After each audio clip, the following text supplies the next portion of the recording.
4 a.m., May 10, 1940. London lay silent. Winston Churchill was jolted awake by the shrill ring of his bedside telephone. On the line was the King's private secretary. "His Majesty requests your presence at Buckingham Palace immediately." Churchill asked no questions. He already knew what it meant. Just hours earlier, Neville Chamberlain had resigned. Across Europe, Nazi Germany's iron boots had already crushed Poland, Denmark, Norway, the Netherlands, and Belgium. France was collapsing. Britain now stood as the last line of defense.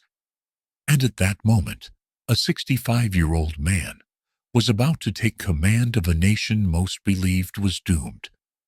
Few remember that only a decade earlier, the Daily Telegraph had branded him a dangerous warmonger. 20 years before that, he was derided as the disgrace of Britain for the disastrous Gallipoli campaign. And 40 years before, he was just a stammering, underachieving boy, publicly dismissed by his father as a useless son. Today, we're not here to glorify a mythical hero. We're here to study a man who spent half his life soaking in failure and still found a way to rewrite his destiny. And perhaps through his story, we can also find clues for navigating our own darkest hours.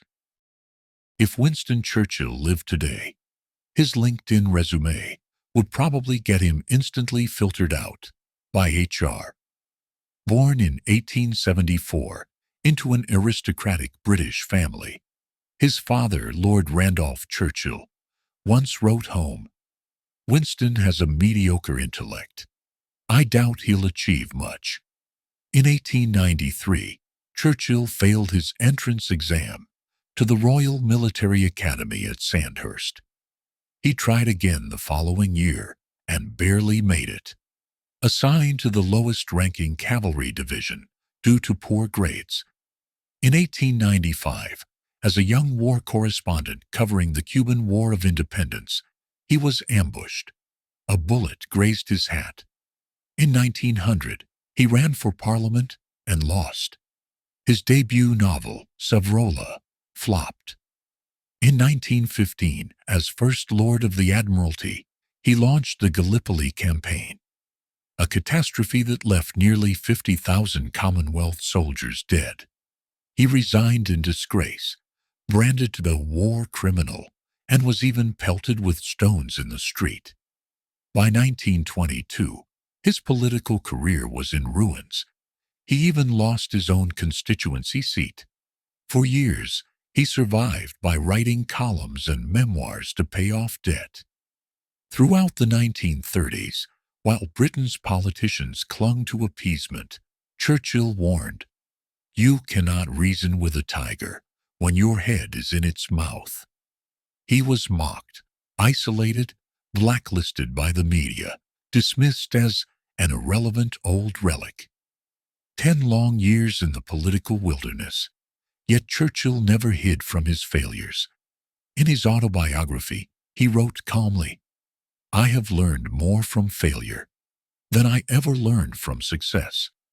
Compared to today's social media myths, financial freedom by 30, life transformation in 1 year, Churchill's story feels embarrassingly unglamorous, but it's real. And real stories carry real power. So, what can we learn from the man who rebuilt a broken nation? Let's uncover 5 principles, forged in failure, tested by war, that might just help us rebuild ourselves. 1.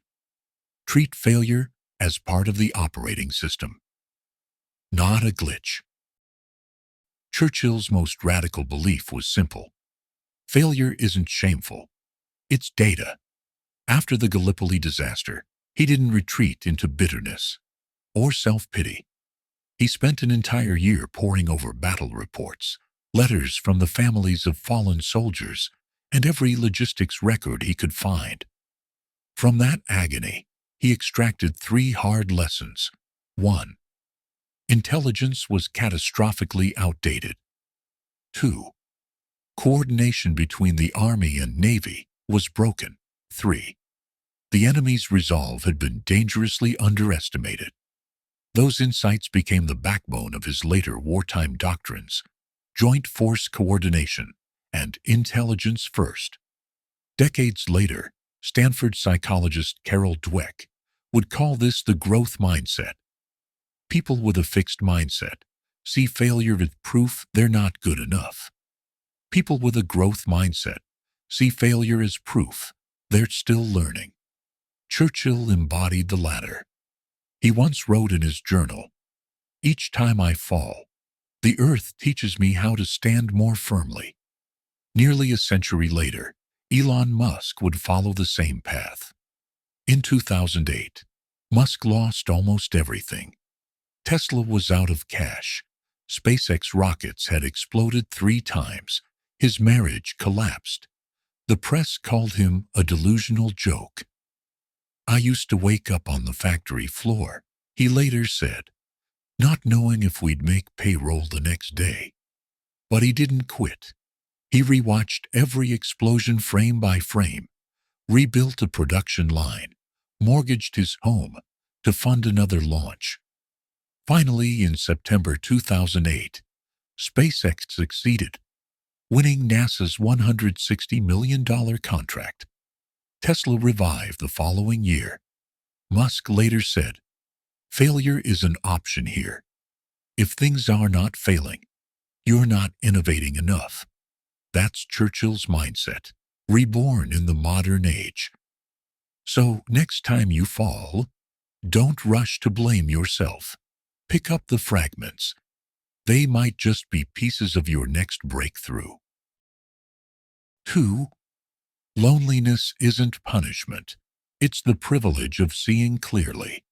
1936. Hitler tore up the Treaty of Versailles and began rearming Germany. Prime Minister Stanley Baldwin reassured the nation, "There's nothing to worry about. Germany only seeks self-defense." Newspapers praised the peace dividend. Crowds cheered, "War will never return." Only Churchill stood in Parliament and said coldly, "When you say give peace a chance, you are really giving dictators more time to arm themselves." Silence. Someone whispered, "He's gone mad."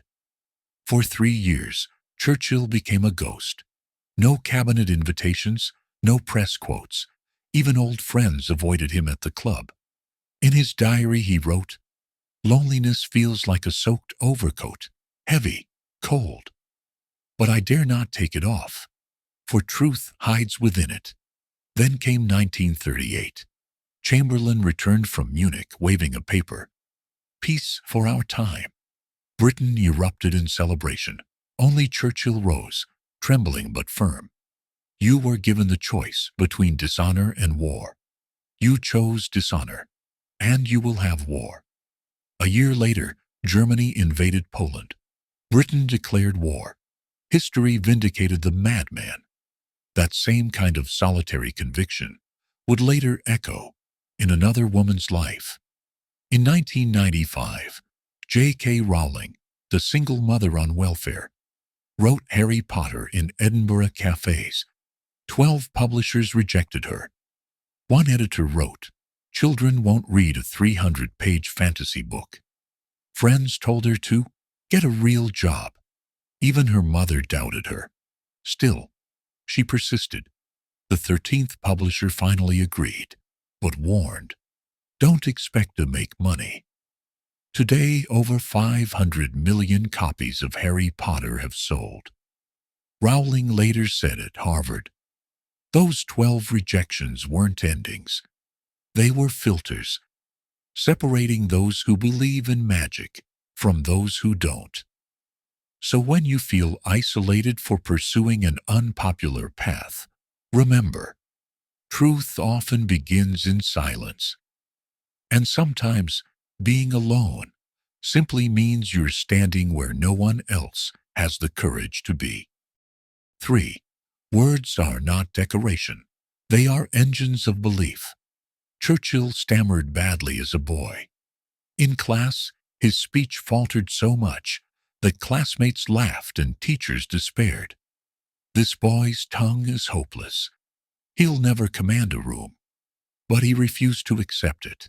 He practiced in front of a mirror each morning, memorized Shakespeare's sonnets, studied Cicero's cadence. He even wrote his speeches like poetry, marked with rhythm and breath. June 4th, 1940. After the Dunkirk evacuation, 330,000 soldiers returned home alive. But all heavy equipment was lost. Despair hung over Britain. That day, Churchill stood before Parliament and delivered one of history's greatest speeches. We shall fight on the beaches. We shall fight on the landing grounds. We shall fight in the fields and in the streets. We shall fight in the hills. We shall never surrender. He didn't say we will win. He said we shall fight. His words didn't promise victory. They created resolve. Modern neuroscience confirms this. When we speak with conviction, our prefrontal cortex activates and suppresses the amygdala's fear response. In plain terms, confident language literally rewires our courage. So, build your own language of belief. Tell yourself, today will be hard, but I can handle it. When you fail, say, this isn't the end. It's feedback. Words aren't decoration. They're portable light. In the darkest times, they illuminate not just others, but yourself. 4. Humor in despair. The highest form of resilience. October 1940. London had been bombed for 57 consecutive nights. The Blitz. One day, Churchill visited a devastated neighborhood. An elderly woman sobbed, clutching a broken picture frame. Mr. Prime Minister, we've lost everything. Churchill patted her shoulder and smiled. Don't worry, madam. At least now, your house and my dentures are both up in the air. She laughed through tears.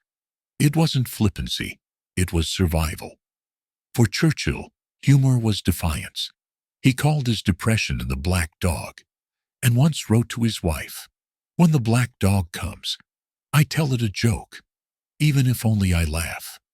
Psychiatrist Viktor Frankl observed the same in Nazi camps. Those who could still find humor, even dark humor, survived longer, because humor restores agency.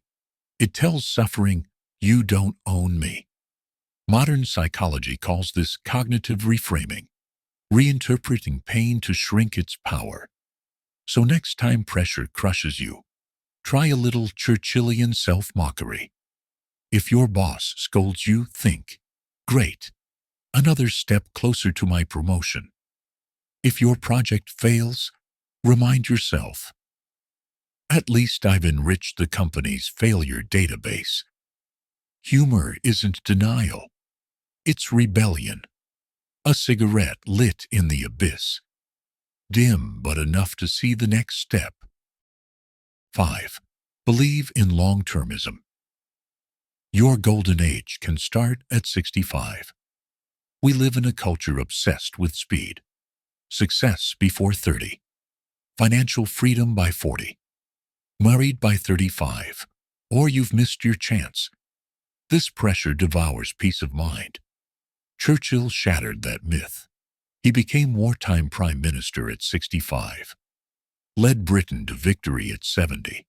Won the Nobel Prize for Literature at 77. Not peace literature, for his monumental memoir, The Second World War, praised as a blend of history and art. Returned as Prime Minister at 80, and kept writing, thinking, and speaking until his death at 90. At his 80th birthday, he said, I have never felt old. I have only felt experienced. Life isn't a sprint. It's an expedition. Our worth isn't measured by milestones. but by momentum. Few understood this better than Steve Jobs. In 1985, at age 30, he was fired from Apple, the company he founded. "Steve's finished," the world said. But he quietly built Next, bought Pixar, and spent 12 years learning management, design, patience. When Apple was near bankruptcy in 1997, they brought him back. This time, he returned not just with ideas, but wisdom. He later told Stanford graduates, "Getting fired from Apple was the best thing that could have happened to me." The heaviness of success was replaced by the lightness of being a beginner again. Because in those wasted years, he was actually refining his vision. That's long-termism. So, if you're in your quiet years, don't despair. Your golden age may already be brewing, just unseen. Churchill was no saint. He was anxious, stubborn, sometimes explosive. He even feared the dark. But he lived by one iron rule: never give in.